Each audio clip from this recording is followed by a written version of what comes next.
क्या सांस सिर्फ हवा का आदान प्रदान भर है? क्या केवल फेफड़ों की चाल ही हमें जिंदा रखती है? नहीं। प्राचीन योगियों ने एक और सत्य देखा। सांसें सिर्फ औजार थीं। असली चालक 5 सूक्ष्म धाराएं थीं। 5 प्राण जो शरीर, मन और भाग्य के सारे सिलसिले को चलाती हैं। इन्हें समझना वैसा ही है जैसे किसी गाड़ी के इंजन के जड़ों तक उतर जाना। जब आप इंजन की रीत समझ लेते हैं, तब गाड़ी का हर हैंडल, हर ब्रेक, हर गियर आपके हाथ में आ जाता है। कहानी सुनिए। एक मंदिर के किनारे एक युवक बार बार बीमार पड़ता था। उसने डॉक्टरी उपाय आजमाए, दवाइयां लीं, पर ठीक नहीं हुआ। तब एक वृद्ध योगी ने कहा, तुम्हारे शरीर का पानी और आग ठीक है, पर उसमें बहने वाली हवा टूट चुकी है। उसने युवक को सांस के ऐसे रास्ते दिखाए जिन्हें देखकर युवक का भीतर का ताप, उसकी भूख, उसका विचार और उसकी नींद सब बदल गए। युवक ने जाना कि बीमारी केवल शरीर की नहीं, वह प्राणों की असंतुलन की कहानी थी। ये वीडियो उसी रहस्य की खोज है। हम 5 प्राण क्या हैं, वे कैसे विभक्त होकर शरीर के अलग अलग कार्यों को संचालित करते हैं, और क्यों कुछ लोगों की ऊर्जा स्थिर रहती है जबकि दूसरों की हिलती डुलती रहती है। हम पुरातन ग्रंथों और साधकों की कथाओं से जुड़े रहस्यों को खोलेंगे, पर केवल दर्शन नहीं। हर प्राण के साथ हम लॉजिक, समकालीन उदाहरण और व्यावहारिक अभ्यास भी देंगे, ताकि आप इन्हें सीधे अपनी दिनचर्या में उतार सकें। आइए, तैयारी कर लीजिए। सांस पर एक छोटी जागरूकता, मन में हल्का सा संकल्प और आंखों में प्रश्न। अगले भाग में हम पहले प्राण प्राण से लेकर पांचों के सार तक उतरेंगे, उनका स्वरूप, लक्षण और पहला व्यवहारिक अभ्यास। यदि आप प्राण को समझना चाहते हैं, तो हमें समय की पांडुलिपियों और समाधि शोध के उन पलों तक उतरना होगा जहां मानव ने सांस को मात्र श्वास नहीं माना, बल्कि उसे सृष्टि की सूक्ष्म गति का परिचय बताया। प्राचीन उपनिषद, हठयोग की परंपरा और आयुर्वेद, तीनों ने प्राण को अलग अलग भाषाओं में परखा, पर मूल संदेश मिलता जुलता है। प्राण वह जीवन शक्ति है जो देह और चेतना के बीच पुल बनाती है। एक उपनिषद के छोटे से दृश्य की कल्पना कीजिए। एक आश्रम की प्राचीन पुस्तकशाला, जहां आर्षि धीमी दीप्ति के तेल दीपक के पास बैठकर श्वासों की गिनती करते हैं। उनके पास एक शिष्य है जो केवल शारीरिक व्यायाम जानता था। उस शिष्य के लिए श्वास बस श्वास थी।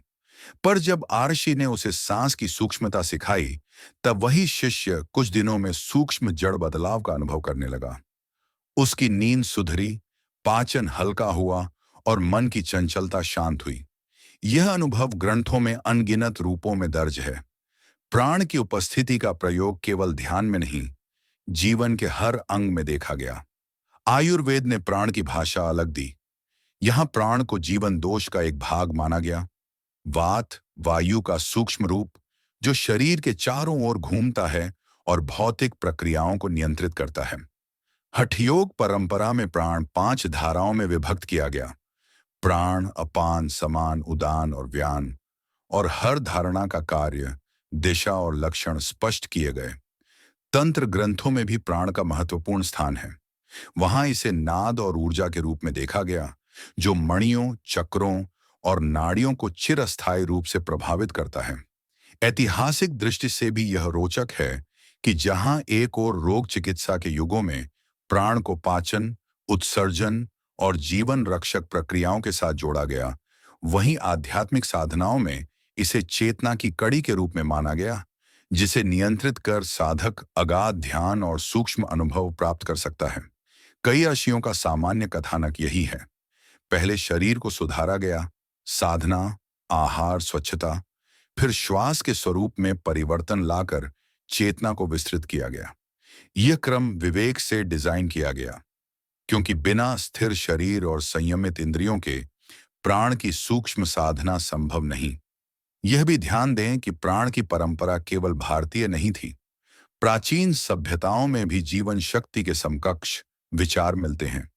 पर यहाँ की खासियत यह है कि भारतीय विज्ञान ने इसे विशद विभाजन और अभ्यास के साथ प्रस्तुत किया।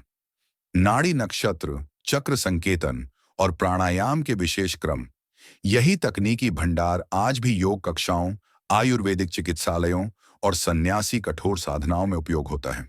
कहने का सार यह है, प्राण का इतिहास सिर्फ विचारों का संग्रह नहीं, वह एक प्रयोगशील धारा रही, जहां ज्ञान को अनुशासन के साथ जांचा गया। और यह प्रयोग तभी सार्थक हुआ जब उन तकनीकों को रोजमर्रा के जीवन में अपनाया गया। सांस की गति, भोजन का प्रकार, जागरण नियम और साधना की निष्ठा। अगले भाग में हम पांचों प्राणों के पहले दो, प्राण, प्राणा और अपान, अपाना, को गहराई से खोलेंगे। उनकी पहचान, लक्षण और घरेलू व्यावहारिक संकेत। जब हम पांच प्राण की बात करते हैं तो पहले दो, प्राण और अपान, ऐसे दो दिशात्मक वायुधरों हैं जो शरीर में निरंतर उठते बैठते रहते हैं, जैसे समंदर की दो विपरीत धाराएं। एक ऊपर की ओर खींचती है, जीवन को उभारती है, दूसरी नीचे की ओर बहती है, हटाकर निकालकर जमी हुई चीजों को सुलझाती है। इन्हें समझना आवश्यक है, क्योंकि इन दोनों के सामंजस्य से ही शरीर मन की मूल लय बनती है। प्राण, प्राणा, यह वह अग्रणी जीवन शक्ति है जो फेफड़ों के ऊपरी भाग, हृदय के पास और ग्रीवा क्षेत्र में संकेंद्रित बैठती है। प्राण का काम है जीवन देना, उठाना, चेतना को ऊंचा करना। जब प्राण सुचारू होता है, तब आपको ऊर्जा, उज्ज्वलता, स्मरण शक्ति और उत्साह मिलता है। सांसें आसान और गहरी होती हैं, आंखों में चमक रहती है, विचारों में स्पष्टता आती है। कल्पना कीजिए कि प्राण एक तेज बहने वाली नदी की तरह है जो ऊपर से जीवन नीर गिराती है। यह आपकी प्रेरणा, बोलने की शक्ति और जागरण की लौ है। लक्षण: प्राण के स्वस्थ प्रवाह में नींद सुदृढ़, पाचन सामान्य, वाणी स्पष्ट और मन सजग रहता है। महत्वपूर्ण संकेत: सुबह उठते ही हल्का उत्साह, गहन श्वासों का सहजता से उठना और मन का सहज ध्यान। विपरीत अवस्था में थकावट, उदासी, धीमा हृदय, हल्की सांसें, ये प्राण की कमी के संकेत हैं। अपान, अपाना: यदि प्राण ऊपर की ओर है तो अपान नीचे की ओर है। यह वह शक्ति है जो शरीर से अनावश्यक चीजें निकालती है। विषाक्त पदार्थ, मल, मूत्र तथा भावनात्मक संचित अपसैन्यताओं का निष्कासन। अपान भूमि सी स्थिरता देता है, यह ग्राउंडिंग है। जब अपान अपना कार्य ठीक से कर रहा हो तो नींद अच्छी, विसर्जन नियमित और पेट संबंधी विकार कम होते हैं। अपान वह मूल शक्ति है जो जन्म मृत्यु के चक्र, पृथ्वी से संबद्ध क्रियाओं और स्थिरता का जिम्मा लेती है। लक्षण: स्वस्थ अपान में नियमित उत्सर्जन, स्थिरता, दबाव का संतुलन और ध्यान में ठहराव आता है। असंतुलन में कब्ज, अस्थिरता, डर और अवसाद की प्रवृत्ति दिखती है। कामुक, दबे हुए भाव और शरीर में भारीपन अक्सर अपान की अनियमितता बतलाते हैं। दोनों का नृत्य, सामंजस्य का अर्थ प्राण और अपान अलग अलग ही नहीं, वे एक जाल की दो धड़कन हैं। जैसे सांस में इनहेल और एक्सहेल हैं, वैसे ही जीवन में लेने और छोड़ने का लगातार परिवर्तन चलता है। यदि आप केवल लेते रहेंगे, प्राण अधिक होगा, पर अंदर जमे कचरे का निकास नहीं होगा।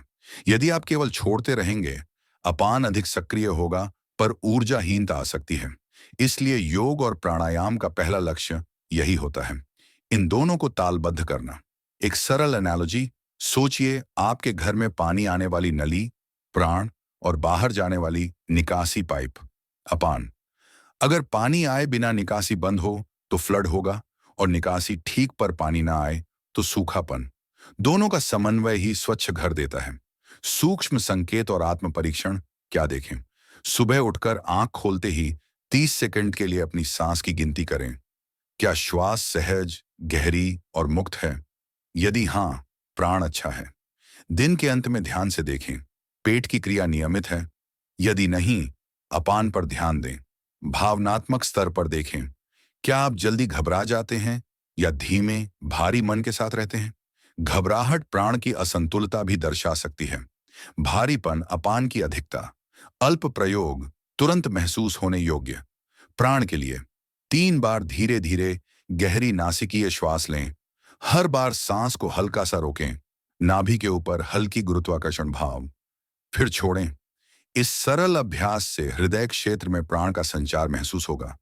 अपान के लिए बैठकर धीरे धीरे अनुलोम विलोम या दीर्घ नाड़ी नियमन करें और ध्यान दें कि उत्सर्जन अंग, नाभि नीचे में हल्की गर्मी या हलचल आती है या नहीं। अब जहां प्राण और अपान ने लेन देन का आधार समझाया, वहां आगे की तीन धाराएं शरीर मन के सूक्ष्म वास्तुशिल्प को पूरा करती हैं। समान, उदान और व्यान। अगर पहले दो धाराएं ऊपर और नीचे की दिशा दिखाती हैं, तो ये तीनों व्याप्ति, समायोजन और आंदोलन की कला सिखाती हैं। वे वह इंटीरियर इंजीनियरिंग है जो ऊर्जा को सही स्थान पर बांधती और सक्रिय करती है। समान, मध्य में बसा समन्वयक समान, वह केंद्रस्थ शक्ति है जो ऊपर से आने वाली ऊर्जा, प्राण, और नीचे उतरकर जाने वाली सफाई शक्ति, अपान, के बीच का समन्वय करती है। इसे आप पेट के पास का अग्नि केंद्र समझ सकते हैं, जहां भोजन, अनुभव और भावनाएं पचती और समाहित होती हैं। समान का सबसे प्रमुख कार्य है आत्मा में मिलने वाले अनुभवों को समझना और शरीर में संसाधित करना, भौतिक और सूक्ष्म का मेल करना। उदाहरण कल्पना, यदि जीवन एक रसोई है, तो समान वह अग्नि है जो कच्ची वस्तु को पकाकर स्वाद योग्य बनाती है। जब समान ठीक रहता है, आपका पाचन ठीक रहता है, आपका आत्म विश्लेषण वस्तुनिष्ठ और साफ होता है, और आप अनुभवों से सीख लेते हैं। असंतुलन में पेट संबंधी बीमारियां, असमर्थता से निर्णय और अनुभवों का अपच होता है, जिससे व्यक्तित्व में सतत उलझन आ जाती है। उदान, ऊपर उठने वाली दिव्यता, उदान व ऊर्जा है जो ऊपर उठती है। वाणी, आत्म प्रकाश, चेतना का उभार और मृत्यु प्रक्रिया में भी इसका निर्णायक रोल माना गया है। उदान के सक्रिय होने पर व्यक्ति आत्मविश्वासी, स्पष्ट वाणी वाला और ऊंचा उठने वाला महसूस करता है। यह भाषण, स्मरण और उच्च विचारों की शक्ति है। पुरानी परंपराओं में उदान को विदा देने वाली शक्ति भी कहा गया, जो व्यक्ति को जन्म से मृत्यु तक के महत्वपूर्ण उठाव के क्षणों में सहारा देती है। लक्षण, उदान का सही प्रवाह दिखता है। स्पष्ट बोलना, आत्म प्रेरणा, स्थायी स्मृति और ध्यान के ऊंचे क्षण। जब उदान कमजोर हो, तब आवाज में डगमगाहट, हकलाहट, आत्म निराशा या आत्म प्रवाह में अवरोध आता है। योगियों ने उदान को उठाने के लिए विशेष उच्छ्वास और मुद्रा व्यायाम अपनाए, क्योंकि उदान ही वह शक्ति है जो साधना में उठाव, समाधि के क्षणों को संभव बनाती है। व्यान समस्त शरीर में व्याप्त जीवन गति व्यान व व्यापक शक्ति है जो पूरे शरीर में ऊर्जा का आवागमन सुनिश्चित करती है। रक्त प्रवाह, स्नायु निर्देश, संवेग और गतिशीलता। यदि समाना शरीर के केंद्र का संतुलन बनाती है और उदान ऊपर उठने की दिशा दिखाती है, तो व्यान पूरे तंत्र में जीवन धारा बिखेरता है। यह वह शक्ति है जो चलने, हंसने, स्पर्श करने और समस्त शारीरिक गतिविधियों को सहज रूप देती है। जब व्यान ठीक होता है, तो आप प्रसन्न, चाल ढाल में सहज और दिनचर्या में सक्रिय महसूस करते हैं। विकार में कमजोरी, चक्कर आना, समन्वय की कमी और कुछ मामलों में त्वचा जुड़ी समस्याएं दिख सकती हैं। व्यान का अच्छा होना समग्र स्वास्थ्य का आधार है, क्योंकि यह समूचे तंत्रिका तंत्र और परिसंचरण को संतुलित रखता है। इन तीनों का इंटरप्ले एक सूक्ष्म नृत्य सोचिए। यह तीनों एक वृक्ष की जड़ तना पत्तियां हैं। समान जड़ के पास की जटिल रसायन क्रिया है जो पोषण को ग्रहण कर पत्ता तंत्र में बांटती है। उदान वह जीवन रस है जो नई कोपलों को ऊपर उठाता है, और व्यान वह महीन रसीला जाल है जो रस को पत्तों, पुष्पों तक फैलाता है। यदि समान गलत है, उदान और व्यान दोनों अधूरे रह जाते हैं। यदि व्यान में अवरोध है, ऊर्जा पत्तियों तक नहीं पहुंचती और समग्र जीर्णता आती है।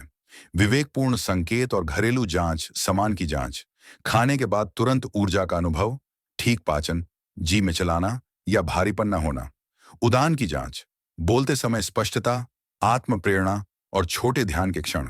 व्यान की जांच, रोज की चुस्ती फुर्ती, क्या आप सीढ़ियां चढ़ते सोचते हाँफते हैं, समग्र चलने फिरने में सहजता है या नहीं। त्वरित अभ्यास, महज अनुभव के लिए। समान हेतु, भोजन के बाद शांत बैठकर 5 मिनट ध्यान करें, नाभि पर हाथ रखें और हल्की सांस, धीरे धीरे सांसों को पेट तक महसूस करके छोड़ें। उदान हेतु 3 बार गहरी उच्च स्वर वाली उच्छ्वास लें, हल्का सा वाक्य बोलते हुए। इससे गले और वाणी में ऊर्जा का संचार महसूस होगा। व्यान हेतु त्वरित चलकर स्थिरता अभ्यास, 3 मिनट तेज पैदल चलना, फिर 1 मिनट ध्यान। यह परिसंचरण और व्यान को जागृत करता है।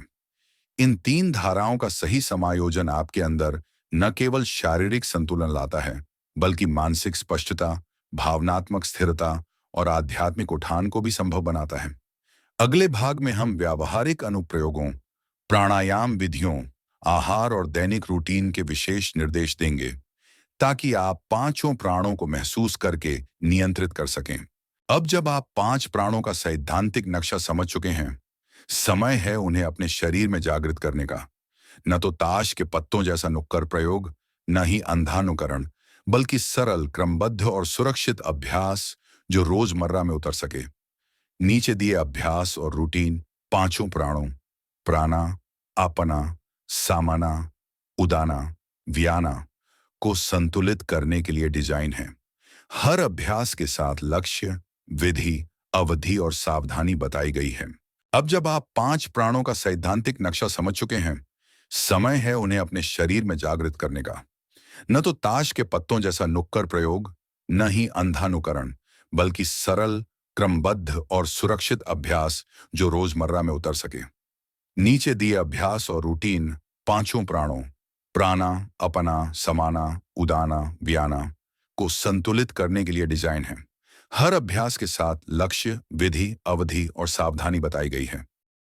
रोजाना आधार, सुबह का 8 मिनट प्रोटोकॉल, उठते ही 1, सुबह 2 मिनट जागरूक श्वास, प्रेजेंस ब्रेथ, बैठकर आंखें बंद करें, 30 सेकंड धीमी गहरी नासिकीय श्वास गिनती करें, बस सांस को देखें बिना बदलने के। उद्देश्य, प्राणा को हल्का सा जगाना और मन को केंद्रित करना। 2, 3 मिनट नाभि स्फूर्ति, माइक्रो समाना प्रैक्टिस, हंसते ध्यान, नाभि पर हाथ रखें, गहरी सांस लेते समय पेट बाहर, छोड़ते समय पेट अंदर। धीरे धीरे 3 मिनट। उद्देश्य, समाना को सक्रिय करना, पाचन, अनुभव, समायोजन बेहतर होता है। 3 मिनट स्वरोच्चार प्लस, हल्की मुद्रा, उडाना एक्टिवेशन, धीमे स्वर में एक लंबा आ या ऊ उच्चारित करें, गर्दन सीधी रखते हुए। हर उच्चारण के साथ ऊपर की ओर हल्का उठाव महसूस करें। उद्देश्य, उदाना का संचार, वाणी, स्मृति और ध्यान ऊंचाई में मदद। प्राणायाम सेट, दिन में 10 से 15 मिनट। 1, नाड़ी शोधन, ऑल्टरनेट नॉस्ट्रल ब्रीदिंग, 8 से 10 मिनट। विधि, बाईं नासिका सांस, दाहिनी से छोड़ें, दाहिनी से सांस, बाईं से छोड़ें, सहज धीमा चक्र। लाभ, समना और व्याना का संतुलन, मन शरीर में स्थिरता। कापालाभाति, 2 से 3 मिनट, शक्ति के अनुसार। तेज सक्रिय एक्सहेल के छोटे छोटे फटकों से पेट की मांसपेशियों को सक्रिय करें। लाभ, आपना और व्याना सक्रिय होते हैं, विषहरण, ज्वर उत्पादन और जागरूकता बढ़ती है। सावधानी, उच्च रक्तचाप, गर्भावस्था या हृदय समस्या हो तो न करें। 3, भ्रामरी भ्रमारी, 3 से 5 मिनट, शांत सत्र के अंत में गूंजती हुई मध्यम लंबी हम ध्वनि निकालें। यह प्राणा और उदाना को शांत कर संरेखित करता है। आसान ई एक्सरसाइज, दिन भर के लिए क्विक एनर्जेटिक बूस्ट। 3 मिनट पैदल चलें, फिर 1 मिनट आराम से श्वास गिनती, व्याना के लिए। नाभि टप, नाभि के चारों ओर हल्का सा थपथपाना, पाचन व समाना को सक्रिय करता है। ऊंचा स्वर बोलना, 1 लाइन चांट, सुबह और शाम एक बार ऊंचा साफ स्वर बोलें, उदाना के लिए। आहार व जीवन शैली संकेत, सैड्विक एम्फेसिस, ताजा, हल्का, पचने में सरल भोजन, दलिया, उबला अनाज, मूंग दाल, मौसमी फल।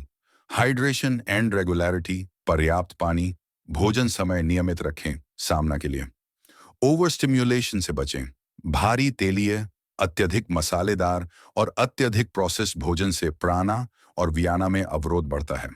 मूवमेंट, रोजाना हल्का व्यायाम 30 मिनट, व्याना और समग्र सर्कुलेशन के लिए जरूरी।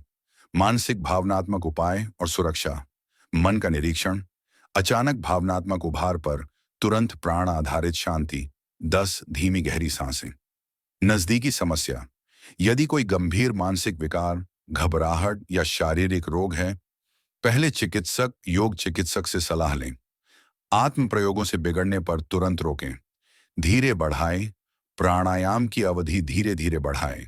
शुरुआती सप्ताहों में 5 से 10 मिनट से आरंभ करें। इन व्यावहारिक विधियों का असली लाभ तब दिखता है जब आप उन्हें नियमितता से अपनाएं। यानी रोज थोड़ा थोड़ा, लगातार। 5 प्राणों का संतुलन एक रात में नहीं आता, पर हर छोटे अभ्यास से शरीर मन की सूक्ष्म कड़ियां मजबूत होती हैं और आप अपनी ऊर्जा, नींद, पाचन और मानसिक स्पष्टता में परिवर्तन देखेंगे। अब जब हमने 5 प्राणों की परत परत विवेचना की, प्राण की ऊंचाई, अपान की स्थिरता, समान की पाचन कुशलता, उदान का उठान और व्यान का समग्र प्रसार, तो एक सरल परंतु गहन सच सामने आता है। ये प्राण केवल योग तंत्र के शब्द नहीं, ये आपके रोज के अनुभव का इंजन है। जब ये धाराएं व्यवस्थित रहती हैं, तो नींद शांत, मन स्पष्ट, पाचन सुचारू और चेतना तीक्ष्ण रहती है। जब ये गड़बड़ हो, तब थकन, बेचैनी, घबराहट, चिड़चिड़ापन और रोग प्रवृत्तियां आती हैं। असली गुरु उपदेश यही है। ज्ञान एक बात है, पर उसे रोजमर्रा के सांस, दिनचर्या और छोटे छोटे अभ्यासों में उतारना ही बदल डालता है। हर बड़ा परिवर्तन छोटे अनुष्ठानों से शुरू होता है। सुबह की जागरूक श्वास, नाभिस्फूर्ति, नाड़ी शोधन और थोड़ी थोड़ी चाल व्यवहार की सजगता। ये अभ्यास न केवल प्राणों को संतुलित करते हैं, बल्कि आपके भीतर एक नया व्यूह रचते हैं, जहां आप परिस्थितियों के बंदिशों में नहीं फंसते, बल्कि उनके साथ निपुणता से चलते हैं। धैर्य आवश्यक है। प्राणों का संतुलन रातों रात नहीं आता, पर नियमितता में ऐसी निवृत्ति है जो धीरे धीरे आपकी प्रतिक्रियाएं बदल देती है। पहले उतावला मन अब ठहरा, पहले भारी पेट अब हल्का, और पहले उग्र भाव अब निरीक्षणशील बनता है। साथ ही सुरक्षा की बात भी न भूलें। विशेषकर यदि आपको उच्च रक्तचाप, गर्भावस्था या कोई गंभीर शारीरिक मानसिक समस्या है, तो किसी योग्य गुरु या चिकित्सक की सलाह अवश्य लें। अंत में एक सादा काम। आज से 3 दिन के लिए सुबह उठकर सिर्फ 5 मिनट श्वास देखते रहें। नाभि पर हाथ रखकर 1 मिनट सांस ध्यान कर लें। इसे अपनी साधना का बीज मानिए। यदि आप चाहें, मैं इस बीज को 21 दिन के व्यवस्थित प्रोग्राम में बदलकर प्रतिदिन के निर्देश और जर्नल टेम्पलेट दे दूंगा, ताकि आपकी ऑडियंस इसे सीधा फॉलो कर सके। प्राण को समझना और नियंत्रित करना मतलब अपनी जिंदगी की छोटी छोटी मशीनों को ठीक करना है। और जब मशीनें ठीक चलने लगेंगी, तब जीवन की धुन मधुर हो जाएगी। अगर इस यात्रा ने आपके भीतर कोई हलचल पैदा की हो, तो साझा कीजिए। आपकी कहानी किसी और के लिए उजाला बन सकती है।